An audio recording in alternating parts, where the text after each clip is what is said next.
السلام عليكم ورحمة الله وبركاته. ازيكم عاملين ايه؟ انا النهاردة رحت اشتري كتاكيت، كنت ناوية اشتري كتاكيت بيضة بس بصراحة لقيتها غالية. والجو اصلا يعني مش حلو، فانا مش ضامنة يعني. فانا بدل ما اجيب ابيض جبت كتاكيت اهي بلدي اهو.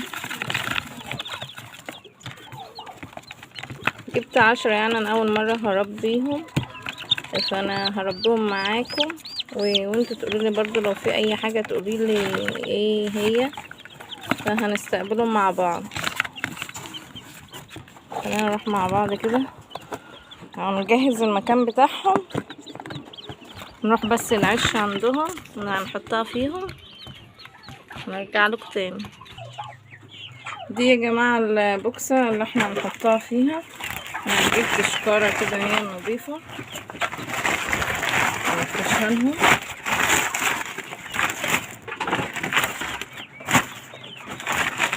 ودي لمبة اللي هي بيضة عادية مش حمرا. طبعا انا هطفيها لهم بالنهار وادالهم بالليل بس عشان يعرفوا ياكلوا. هنجيب الكتاكيت مع بعض. بسم الله الرحمن الرحيم، بسم الله الله اكبر، بسم الله الرحمن الرحيم. دي الكتاكيت بتاعتنا. طبعا هم صغنطتين قوي بس هم جايين في الفيديو كبار شوية، لكن هم صغنطتين خالص.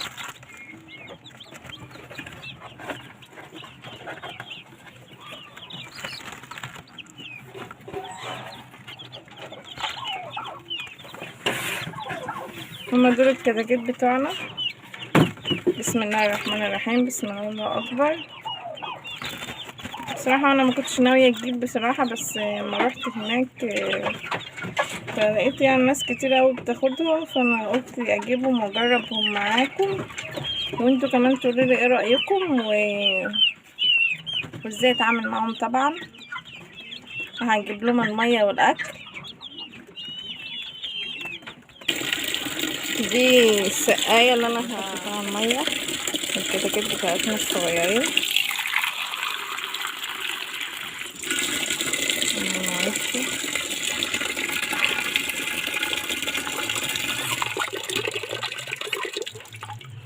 بس بنصور بايدي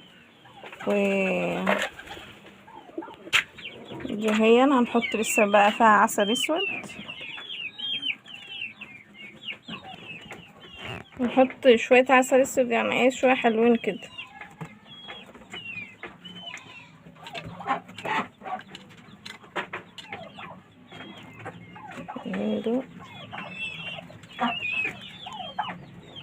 تمام كده. نحطهم بقى للكتاكيت بتاعتنا. ادي هون حط لهم الميه. بسم الله الرحمن الرحيم. كده الميه بتاعتنا.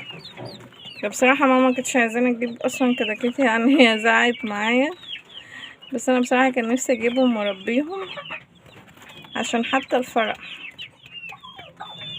وده الاكل بتاعهم اهو. حطلهم شويه عشان هما لسه صغيرين وكده، حطلهم شويه علف ده لحد ما ما يكبروا شويه، لان هما لسه طبعا لسه جايباهم النهارده فهم عمر يوم.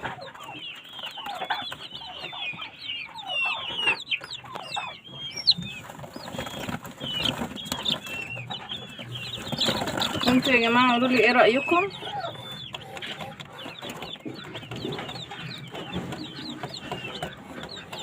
هو دي كتاكيت بلدي انا جاي طبعا